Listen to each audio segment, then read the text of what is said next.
પોતપોતાની રીતે બધી જ વસ્તુ લઈ, બધી જ ભેટની સોગાતો લઈ નંદ બાબાના ઘરે વધામણી દેવામાં આવે છે।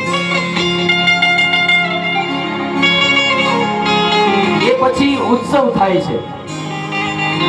ઉત્સવ અને મહોત્સવ એમાં ઘણો ફેર હોય છે। મહોત્સવની અંદર 5 વસ્તુનું હંમેશા ધ્યાન હોય છે। ખાન, પાન, ગાન, તાન અને દાન।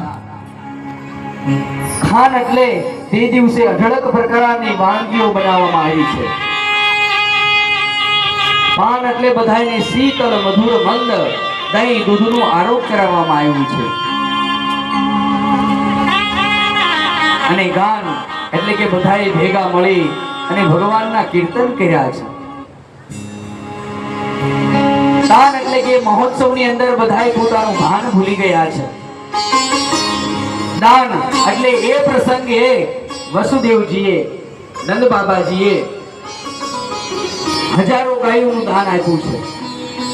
એવી જ રીતે જેમ સાધુ સંતોને બોલાવવામાં આવ્યા છે એમ આપણી કથાની અંદર પણ આત્મારામ સરસ્વતીજી પણ અહીંયા પધાર્યા છે। તો એમને જોરદાર તાળીઓથી આપણે વધાવીએ। સાથે સાધુ સંતો પણ છે અને संत ना होत संसार में तू चली जात आ ब्रह्मांड। कारण के आ ब्रह्मांड ने शीतल અને સ્થિર રાખવાનું જે કાર્ય કરે છે ને એ સાધુ સંતો છે। તો હવે આપણે પણ એમનું સ્વાગત કરીએ। ગુરુ છે, સર્વે ગુરુ છે। ઓમ મંગલમ ઓમકાર મંગલમ गुरु मंगलम गुरुपाद मंगलम